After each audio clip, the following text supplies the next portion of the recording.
அந்த வேல் ஒளி சாதாரண ஒளி இல்லை. அது வேலனின் மனதுக்குள் நீண்ட காலமாய் மறைந்திருந்த நம்பிக்கையின் தீப்பொறி. ஒரு பக்தனின் இதயத்தை தொடும் தெய்வீக ஒளி அது.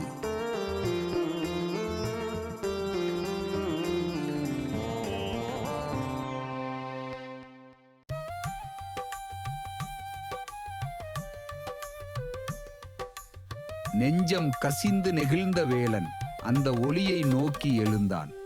மண்டபம் முழுதும் தெய்வீக காற்று வீசுகிறது. ஒவ்வொரு அடியிலும் ஒவ்வொரு சுவாசத்திலும் முருகன் இருப்பது போல ஒளி மெதுவாக முன்னே சென்றது. வா, எனது பாதையில் நட என்று சொல்லும் மாதிரி அந்த அழைப்பை மறுக்க முடியவில்லை.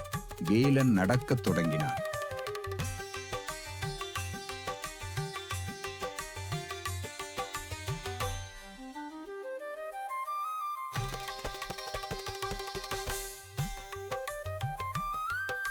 பக்கத்தில் மணியின் ஓசை, மேலே தீபத்தின் ஒளி, முன்னே வேலொளி.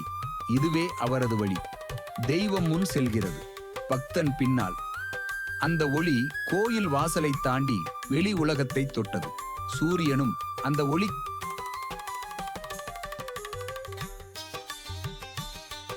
வணங்கிய போல் ஒளிர்ந்தான். புறத்தில் புறாக்கள் பறக்க, பூக்கள் வீச, எங்கும் வேல் முருகா என்ற ஒளி பரவியது. அவன் தாழ்ந்து வணங்கினான். இது கனவா? இல்லையா? எனது கடவுள் உண்மையிலேயே என் முன் வருகிறாரா? இதயம் முழுக்க நன்றி. கண்கள் நீராய் வழிந்தது. அந்த ஒளி மெல்ல காற்றாய், துளியாக, ஒளிர்ச்சியாய் மாறி வெளிப்புறமுள்ள புனித பாதையை காட்டியது. மரங்களின் இடையே அதன் ஒளி விளையாடியது. வழி காட்டும் தெய்வீக நம்பிக்கை. வேலன் மெதுவாக நடந்தான். கால் வழியாய் தூசி, கண்ணில் ஒளி.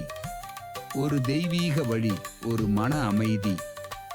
என் முருகா, நீயே என்னை வழி நடத்து என்று சொல்லிக்கொண்டே அந்த ஒளி தண்ணீரை தொட்டது.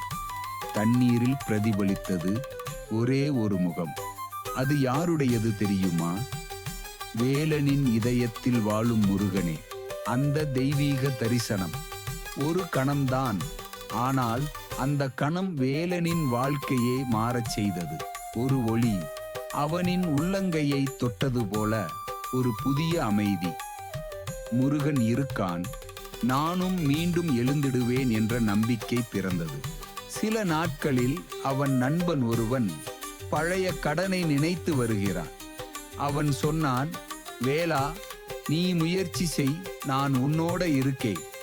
அந்த வார்த்தை முருகனின் வரம் போல தோன்றியது. அவன் சிறிய முயற்சியை தொடங்கினான். காலை முதல் மாலை வரை உழைத்தான். ஆனால் இம்முறை அவன் முகத்தில் பயமில்லை, நம்பிக்கையே இருந்தது. 1 மாதம், 2 மாதம், வியாபாரம் வளர ஆரம்பிச்சது.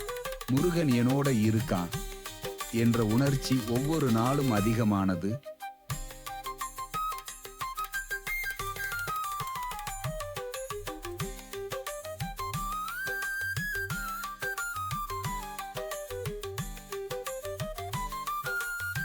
மீண்டும் அந்த கோயில் வாசலில் நின்றான்.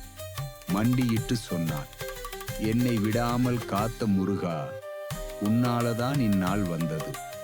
அந்த வேல் ஒளி மீண்டும் மெதுவாக ஒளிர்ந்தது.